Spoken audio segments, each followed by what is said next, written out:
நாங்கள் இப்போ எங்கே போகிறோன்னு பார்த்தீங்கன்னா தாயம்மா வீட்டுக்கு போகிறோம். அவங்களுக்கு அரசாங்கத்திலேருந்து ஃப்ரீயாக வீடு கொடுத்துருக்காங்க. நாங்கள் அவங்க வீட்டுக்கு போய்ட்டு பால் காய்ச்சிட்டு ப்ரேயர் பண்ணிவிட்டு வரலான்ட்டு சர்ச்சு பிள்ளையோட போகிறோம்.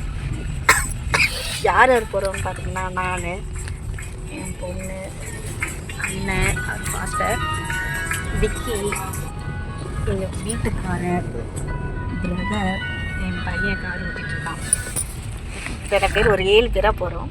போய் அங்கே ப்ரேயர் பண்ணிவிட்டு ஜெபம் பண்ணிவிட்டு சாப்பாடு அரேஞ்ச் பண்ணியிருக்காங்க. சாப்பிட்டுட்டு அவங்க ஆசீர்வதிச்சுட்டு வரலாம். எங்கே கொடுத்துருக்காங்கன்னா செம்மஞ்சேரியில் கொடுத்துருக்காங்க. நாங்கள் போகிறோம்.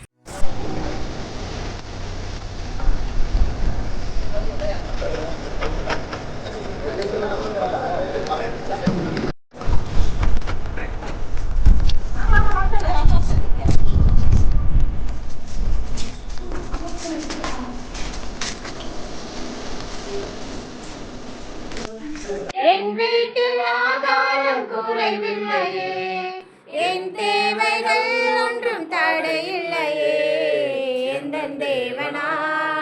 எந்தன் தேவனால் நிச்சயம் நான் ஆசீர்வாதம் பெற்றுக் கொள்ளுவேன். உந்தன் வசனம் கை கொள்ளுவேன்.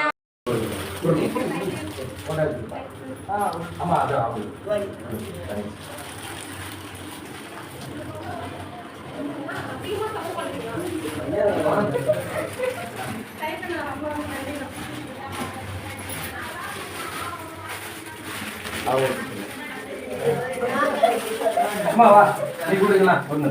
போட்டோ எடுத்து வீடு பார்த்தா கொஞ்சம் அங்கட வைக்கிறாங்க. நான் இல்ல இல்ல திரும்ப அம்மா நீ கொடு. செல்லுங்க போடா. யார போடா அது சும்மா கொடுங்க. இங்க தள்ளாத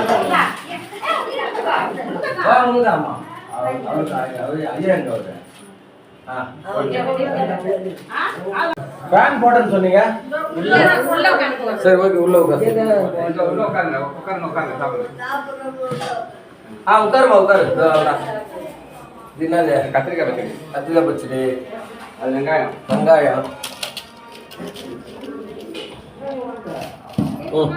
சிக்கன் பரோடா. அதுக்குதா ஸ்வீட் அதை போடணும். கரண்டி கரண்டி அவங்க எத்தனை கரண்டி எடுக்கவே நம்ம